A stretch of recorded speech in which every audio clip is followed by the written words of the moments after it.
السلام علیکم دوستو، ہم پڑھ رہے ہیں نمرہ احمد کا ناول مالا۔ آج اس کی ایپیسوڈ نمبر ہے 7۔ اسٹارٹ کرنے سے پہلے آپ سے ایک ہی بات کہوں گی، میری آڈیو کو لائک کریں، شیئر کریں، چینل کو سبسکرائب کریں۔ وہ صبح بخت بی کے رونے کی آوازوں سے اٹھی۔ پہلے کچھ دیر تو بستر میں لیٹی، پلکیں چھپک چھپک کے چھت کو دیکھی گئی۔ جب سے کام کرنا چھوڑا تھا، دن رات کا کوئی حساب نہیں تھا۔ ایک عجیب سی مایوسی ذہن پہ چھائی تھی۔ کام کرنے والی لڑکی کے لیے فارغ گھر بیٹھنا بہت مشکل تھا۔ خیر، آج وہ اپنے بزنس پلان پہ کام شروع کرے گی۔ ایک آئیڈیا آیا تھا اس کے ذہن میں۔ وہ بالوں کو جوڑے میں لپیٹتی باہر آئی تو بخت بھی آنسو بہاتے ہوئے حورِ جہاں بیگم کو اپنی بیٹی کا قصہ سنا رہی تھی۔ وہی روایتی کہانی، شوہر کام نہیں کرتا، نشہ کرتا ہے، سارا دن گھر میں پڑا رہتا ہے اور بیٹی کو مارتا ہے۔ بخت بھی، اس نے پیچھے سے بخت بھی کے دونوں کندھوں پر ہاتھ رکھا اور سر جھکا کے نرمی سے تسلی دی۔ آپ اپنی بیٹی سے کہیں کہ وہ اسٹینڈ لے، ہم اس کے ساتھ ہیں۔ بخت بھی نے اپنا سانولا کھردرا ہاتھ اس کے ہاتھ پر رکھ دیا۔ وہ ڈرتی ہے جی؟ مالا سیدھی کھڑی ہوئی اور افسوس سے بولی۔ وہ بھی کیسے اسٹینڈ لے؟ واقعی جب تک عورت کے پاس تعلیم اور مالی خود مختاری نہیں ہوگی، تب تک وہ ایسے ہی پٹتی رہے گی۔ مالا ٹھیک کہہ رہی ہے بختو۔ ماں کے ماتھے پہ بل تھے اور وجود جلال میں آیا ہوا تھا۔ وہ گود میں سبزیوں کی پرات رکھے تخت پر بیٹھی تھیں۔ چھری والا ہاتھ اونچا کر کے بولی، بیٹیوں کی طرح پالا ہے میں نے نسیم کو، اسے کہو میرے پاس آ جائے۔ وہ اکیلی نہیں ہے، ہم اس کے سائیں بیٹھے ہیں ادھر۔ وہ کچن میں آئی تو ڈرٹی کچن کی طرف کھلتا دروازہ نیم وا تھا۔ کیف وہاں کافی بناتا نظر آ رہا تھا۔ آہٹ پہ پلٹا اور اسے وہاں کھڑے دیکھا۔ وہ خوابیدہ آنکھیں لیے بالوں کا گول مول جوڑا بنائے ہوئے تھی۔ رات والا میک اپ اتارنے کے باوجود آنکھوں کے گرد ہلکی سی سیاہی تھی۔ کافی بناؤں آپ کی؟ وہ نظریں موڑ کے دوسری طرف پلٹ گیا۔ ہاں پلیز، توقف کیا اور آواز آہستہ کی۔ پھر کچھ نکلا لائٹر سے۔ عام سا لائٹر ہے، کچھ نہیں ہے اس میں۔ وہ کین سے کافی بینز نکالتے ہوئے بولا۔ اس کے ہاتھ تیز تیز چل رہے تھے۔ مالی خود مختاری اور تعلیم، آپ کے خیال میں یہ چیزیں عورت کو ابیوز ہونے سے بچا سکتی ہیں؟ فلٹر پیپر لگا کے کافی بینز اندر ڈالے، پھر اس کمپارٹمنٹ کو کھڑک کر کے بند کیا اور مشین آن کر دی۔ تمہیں اختلاف ہے؟ مالا کو تعجب ہوا۔ کیف اس کی طرف پلٹا،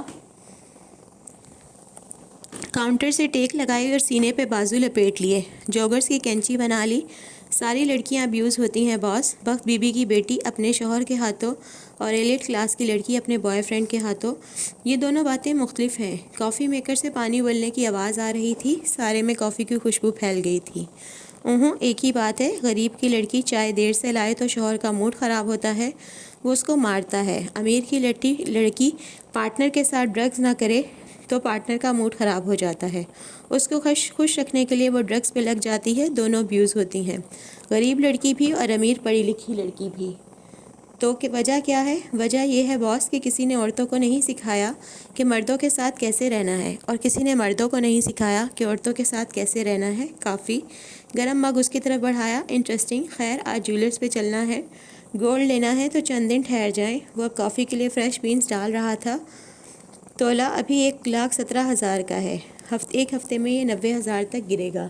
تمہیں کیسے پتا؟ کیف نے شانے اچکائے۔ مجھے پتا ہوتا ہے۔ چلیں، آپ کی اطلاع کے لیے، مجھے بھی معلوم ہے کہ گولڈ گرنے والا ہے۔ میں نے خریدنا نہیں، بیچنا ہے۔ کچھ برکس ہیں میرے پاس گولڈ کی، ان کو بیچ کے نیا کام شروع کرنا ہے۔ اسی اثنا میں بخت بھی کچن میں داخل ہوئی۔ ایک نظر درمیانی دروازے کو دیکھا جو کھلا تھا، اور پھر دوسری خشمگین نظر کیف پہ ڈالی۔ تمہارا کام ختم ہو گیا ہے تو کھڑے کیوں ہو؟ کیف نے اپنا مگ اٹھاتے ہوئے فریج کی طرف اشارہ کیا۔ میں کشمالہ بی بی سے کہہ رہا تھا کہ پتہ نہیں کون ناسمجھ ہے جو ڈبل روٹی کو فریج میں رکھ دیتا ہے، حالانکہ فریج میں رکھنے سے ڈبل روٹی جلد خراب ہوتی ہے، اس کو ہمیشہ باہر روم ٹمپریچر پہ رکھتے ہیں۔ معصومیت سے کہہ کے اپنا مگ لیے باہر نکل گیا۔ بخت بی نے پیر پٹکا۔ میں بتا رہی ہوں مالا باجی، یہ ڈرائیور کم اور وارداتیہ زیادہ لگتا ہے مجھے۔ وہ دل کھول کے ہنس دی۔ تبھی فون پہ ماہی کی کال آنے لگی۔ وہ بھی اپنا مگ لیے پچھلے دروازے کی طرف چلی گئی تاکہ لان میں جا کے تسلی سے ماہی سے بات کر سکے۔ یہاں بات کرتی تو لاؤنج میں ماں تک آوازیں جاتی۔ کل کی شادی کیسی رہی؟ تم لوگوں نے مجھے واپس آ کے فون ہی نہیں کیا۔ ماہی الگ ناراض تھی۔ تھک گئے تھے نا رات میں؟ اب سناتی ہوں سارے قصے۔ وہ پچھلی گیلری میں مگ لیے آگے بڑھ رہی تھی۔ کیف بھی وہیں جا رہا تھا۔ آہٹ پہ رک کے ایک طرف ہو گیا، اس کے لیے راستہ چھوڑ دیا۔ پہلے یہ بتاؤ زیاد کا کیا سین ہے؟ ماں بڑا ذکر کر رہی تھی اس کا۔ کیسا ہے وہ؟ ماہی کا لہجہ تفشیشی تھا۔ مالا مسکرا دی۔ زیاد؟ وہ مسکرا کے فون کان اور کندھے کے درمیان لگائے آگے جا رہی تھی. ٹال، ڈارک اینڈ ہینڈسم. وہ آگے نکل گئی اور کیف چپتی ہوئی نظروں سے اسے دور جاتے دیکھتا رہا. صرف ٹال اور ڈارک تھا، ہینڈسم کہاں سے تھا؟ منہ میں بڑبڑایا. اگلا آدھا گھنٹہ وہ لان میں بیٹھی کافی پیتے ہوئے ماہی کو ساری شادی کا قصہ سنائی گئی. کس نے کیا پہنا، کون کون آیا، کون پہلے ملا اور کون نہیں ملا، اور قدم قدم چلتے ہوئے بوگن ویلیا کے درختوں کا معائنہ کر رہی تھی. ہاتھ میں تسبیح تھی جس کے دانے بھی ساتھ ساتھ گر رہے. کال بند ہوئی تو اس نے دیکھا ماں اب لان میں چل رہی تھی. ماں اس وقت پودوں کی دیکھ بھال کرتی تھیں. اپنے فربہ وجود کے ساتھ اب وہ قدم قدم چلتے ہوئے بوگن ویلیا کے درختوں کا معائنہ کر رہی تھیں. ہاتھ میں تسبیح تھی جس کے دانے بھی ساتھ ساتھ گر رہے تھے. ادھر آؤ. ماں کی نظر اس پہ پڑ گئی جو گارڈ روم کے ساتھ کرسی پر بیٹھا لیپ ٹاپ پہ لگا تھا. وہ انگلیوں سے اشارہ کر کے اسے بلایا. کیف نے پہلے دائیں بائیں دیکھا، وہاں اور کوئی نہیں تھا، وہ اسے ہی بلا رہی تھیں. پھر لیپ ٹاپ رکھ کے اٹھا اور سیدھا ان کی طرف آیا. کیا نام ہے تمہارا؟ کیف جمال.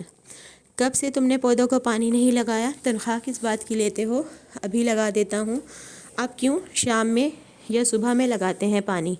وہ بڑبڑا کے پودوں کی طرف مڑ گئیں. وہ متذبذب سا کھڑا رہا، جائے یا رکا رہے. وہ جو مسکرا کے سب دیکھ رہی تھی اٹھ کے ان کی طرف آ گئی. ماں، سلیم لگا دے گا پودوں کو پانی. کیف کو اپنے کام کرنے ہوتے ہیں، اس کو جانے دیں. ماں نے سنا نہیں، ہاتھ پہلوؤں پہ رکھے پودوں کا جائزہ لیتے ہوئے برہمی سے بولی. ویسے یہ ظہیر انتہائی ناشکرہ آدمی ہے. اف ماں، اس کا ذکر یہاں کہاں. وہ کڑھائی پرسوں 4 سدہ سے گڑ آیا تھا، میں نے اسے بھجوایا. کل اس کو مل بھی گیا، لیکن مجال ہے اس نے شکریہ کا فون کیا ہو. مالا کا دماغ بھگ سے اڑ گیا. وہ ساکت رہ گئی. واٹ ماں، آپ نے ظہیر کو گڑ بھجوایا؟ وہ تینوں بوگن ویلیا کے گلابی پھولوں والے درخت کے ساتھ کھڑے تھے. کیف خاموشی سے باری باری دونوں کو دیکھ رہا تھا. کیوں؟ ہمیشہ بھیجتی ہوں، اب نیا کیا ہے؟ وہ چڑچڑی لگ رہی تھیں. کشمالہ مبین کو جلدی غصہ نہیں آیا کرتا تھا. وہ یا تو ہنس دیتی یا تحمل سے بات بدل دیا کرتی یا اس جگہ سے اٹھ جایا کرتی تھی، لیکن یہ اس کی برداشت سے باہر تھا. اس کا چہرہ سرخ ہونے لگا. ماں، آپ نے یہ کیا کیا؟ وہ کیا سوچے گا؟ اسے یقین نہیں آ رہا تھا. اس کو شکریہ کہنے کی توفیق پھر بھی. ماں، آپ میرے ساتھ ایسا کیسے کر سکتی ہیں؟ آپ کو میرے کام کی نہیں سمجھ آتی. مان لیا، لیکن میری عزت بے عزتی کا خیال تو کرنا تھا. اچھا شرمندہ کروایا ہے آپ نے مجھے. اس کی آنکھیں بھیگنے لگیں. اس آدمی نے میرے ساتھ اتنی بڑی زیادتی کی اور آپ اسے گڑ بھیج رہی ہیں. وہ سمجھے گا میں اس کی منت کر رہی ہوں اب. واٹ دا ہیل ماں. ماں نے ایک خفا نظر اس پہ ڈالی اور سر جھکا لیا، کسی معصوم بچے کی طرح جس کی چوری پکڑی گئی ہو. پھر کیف سے آہستہ سے بولی. میری ٹانگیں درد کر رہی ہیں، مجھے ادھر کرسی لا دو. مالا پیر پٹک کے اندر چلی گئی. کمرے میں آ کے اس نے دروازہ بند کر دیا اور وہ جو اتنے دنوں سے آنسو رکے ہوئے تھے ایک دم بہنے لگے. بے روزگاری کا احساس، بیکار ہونے کا گلٹ، ایک تاریک نظر آتا مستقبل، راکھ ہوا کیریئر. وہ اتنے سالوں سے اپنا کماتی اور خرچ کرتی آئی تھی. وہ کسی پہ بوجھ نہیں تھی، لیکن اگر اس کا یہ نیا کام نہ چلا تو وہ اپنے بلز تک خود نہیں بھر سکے گی. کیسی بے بسی ہوگی یہ. سب کچھ ایک دم سے حواسوں پہ سوار ہوا تھا. وہ بیڈ پہ بیٹھی روتی رہی. ماں کو کبھی اس کے کام کی سمجھ نہیں آتی تھی. بس محیط کی ڈاکٹری ان کا کوئی کام لگتا تھا. باقی مالا اور ماہی کی پڑھائی تو بس شغل تھی جیسے. اسے ماں پہ بیک وقت غصہ بھی آ رہا تھا اور اپنی بے بسی پہ رونا بھی. ماں کے ساتھ مسئلہ کیا ہے؟ خواہ ان کو سب کو سوغاتیں بھیج کے اچھا بننے کا شوق تھا. وہ اٹھی اور اپنا بیگ پیک کرنے لگی. وہ آج ہی اسلام آباد واپس جا رہی تھی، بس یہ طے تھا. کیف کی کال آ رہی تھی، اس نے غصے میں کاٹ دی. دوبارہ کال کرنے لگا. اس نے جھنجھلا کے کال اٹھائی. باہر آئیں، آپ سے بات کرنی ہے. اس کا لہجہ سنجیدہ تھا. اس نے آنسو رگڑ کے پہنچ ڈالے. آج یہ بھی اس سے کچھ سنے گا. وہ باہر آئی تو ماں لان میں کرسی پر بیٹھی تھیں، سر جھکائے موبائل پہ بٹن دبا رہی تھیں. وہ ان کو نظر انداز کر کے پورچ کی طرف آ گئی جہاں اوپر جانے کا بیرونی زینہ بنا تھا. وہاں کیف کھڑا تھا، ریلنگ سے ٹیک لگائے، جوگر زمین پر اور ایک جوگر اوپری سینے پہ رکھے، سینے پہ بازو لپیٹے. وہ اس کا منتظر تھا. ادھر آ کے بیٹھیں اور میری بات سنیں.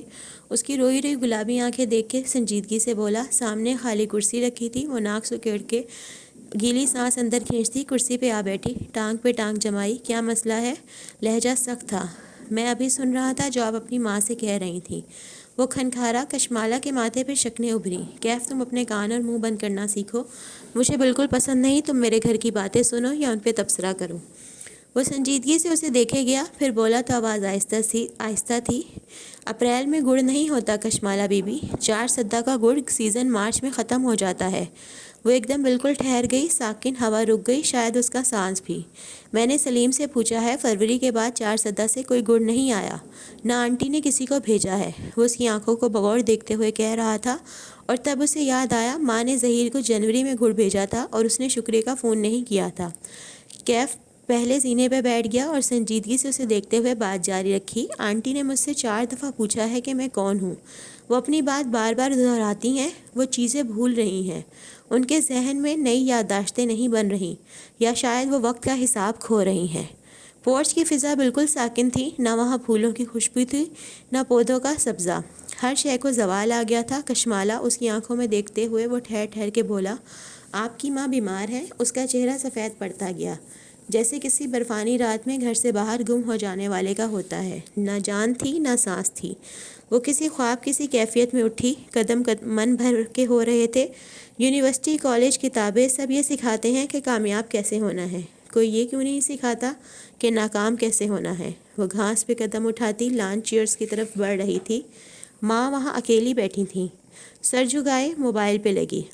کوئی یہ کیوں نہیں سکھاتا کہ جاب چلی جائے گی تو کیا کرو گے، ناکام ہو جاؤ گے تو کیا کرو گے؟ ماں کے ماتھے پہ پسینہ آیا ہوا تھا جسے وہ دوپٹے کے کنارے سے پہنچ رہی تھی۔ دل ٹوٹے گا تو کیا کرو گے؟ مستقبل تاریک نظر آئے گا تو کیسے آگے بڑھو گے؟ وہ ان کے ساتھ کرسی پر بیٹھی اور غور سے ان کا چہرہ دیکھا۔ وہ خوبصورت باوقار چہرہ آج بوڑھا لگ رہا تھا۔ جھریاں بڑھ گئی تھیں، بائیں جانب سے ہونٹوں کے قریب کی جلد لٹک سی گئی تھی۔ کوئی یہ کیوں نہیں سکھاتا کہ ماں بیمار ہو جائے گی تو کیا کرو گے؟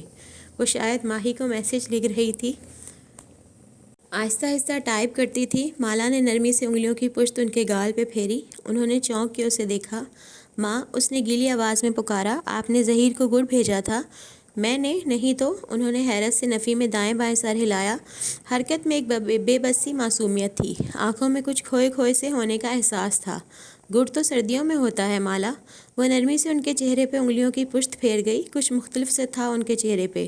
کوئی یہ کیوں نہیں سکھاتا کہ ماں بیمار ہو جائے تو کیا کرو گے؟ مگر کشمالہ مبین کو معلوم تھا کہ اس نے کیا کرنا ہے۔ وہ حورِ جہاں کی بیٹی تھی، اس کے راستے متعین ہو چکے تھے۔ ہم اسلام آباد واپس نہیں جا رہے، میں یہیں رہوں گی۔ وہ سیڑھیوں کے ساتھ کھڑا تھا جب وہ اس کے پاس آئی اور اسے اپنا فیصلہ سنایا۔ تم جانا چاہو تو تمہاری مرضی، میں کسی اور کا بندوبست کر لوں گی۔ جو فیصلہ 5 برس میں نہیں ہو سکا وہ 5 منٹ میں ہو گیا تھا۔ میں کہیں نہیں جا رہا، میرے گھر میں کوئی ایسا نہیں ہے جو مجھے مس کرے۔ میں نے جو وعدہ آپ سے کیا ہے میں پورا کروں گا، میں یہی ہوں آپ کے ساتھ۔ کیف کو دیکھتی اس کی آنکھیں بھیگنے لگیں۔ اس نے بس اس بات میں سر ہلا دیا اور واپس مڑ گئی۔ اس کی انگلیاں ماہی کو میسج لکھ رہی تھیں، وہ میسج جو کوئی انسان اپنے ماں باپ کے بارے میں نہیں پڑھنا چاہتا۔ ماہی، ماں بیمار ہیں، ان کے ساتھ کوئی مسئلہ ہے، شاید الزائمرز۔ تم پاکستان آ جاؤ فوراً۔ چلی ویک کے اس چھوٹے سے گھر کے لاؤنج میں صوفے پر نیم دراز مہابینہ کا فون بجا تو اس کی آنکھ کھلی۔ وہ ٹی وی دیکھتے دیکھتے سو گئی تھی۔ وہ چونک کے سیدھی ہوئی، موبائل اٹھا کے دیکھا۔ وہ ایک میسج اس کی جان نکال گیا۔ وہ تیزی سے اٹھی، پیروں میں جوتے گھسیڑے اور کھڑی ہوئی، اور تبھی اسے ایک عجیب سا احساس ہوا۔ اس کو شدید تکلیف محسوس ہو رہی تھی، اتنی شدید کہ حد نہیں۔ وہ کھڑی ہوئی اور سفید صوفے کو دیکھا جس پر وہ سو گئی تھی۔ وہاں خون کے دھبے تھے، اس کے لباس پر بھی خون تھا۔ نچلے وجود میں تکلیف بڑھتی جا رہی تھی۔ ماں، تکلیف میں اس کے لبوں سے یہی نکلا۔ وہ دوہری ہو کے بیٹھتی چلی گئی، اور پھر دوسرا احساس زیادہ جان لیوا تھا، میرا بچہ۔ باب نمبر 2۔ کہتے ہیں اولاد ہوتی ہے خنجر کی طرح، وہ نہ چاہتے ہوئے بھی معصومیت اور سادگی سے کاٹ ڈالتی ہے، پھر بھی ہم اس کو تھامے رکھتے ہیں، بھلے خون ٹپ ٹپ گرے۔ اور کہتے ہیں ماں ہوتی ہے سورج کی طرح، بھلے کتنا گرم ہو اور تم سے کتنا دور ہو، تم اس کی روشنی میں بیٹھ سکتے ہو، اس کی کرنوں کو چھو سکتے ہو، اور وہ تمہیں کبھی نہیں جلائے گا۔ نامعلوم۔ تاریخ تھی 5 اپریل، شہر تھا اسلام آباد کا، اور وقت تھا صبح 11 بجے کا۔ ہوٹل سویٹ کی اونچی کھڑکی سے دھوپ چھن کے ماہر فرید کے چہرے پر پڑ رہی تھی۔ وہ آنکھیں بند کیے کھڑا موتی اور لیونڈر کی خوشبو کو سانس کے ذریعے اندر اتار رہا تھا۔ ماہر، پیچھے صوفے میں بیٹھے مینیجر مالک نے پکارا۔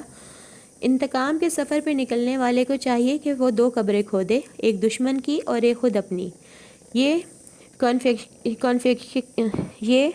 کانفیوکس نے کہا تھا، اور جانتے ہو اسے کیا چیز قبر تک لے گئی تھی؟ اپنے بیٹوں کی موت کا غم۔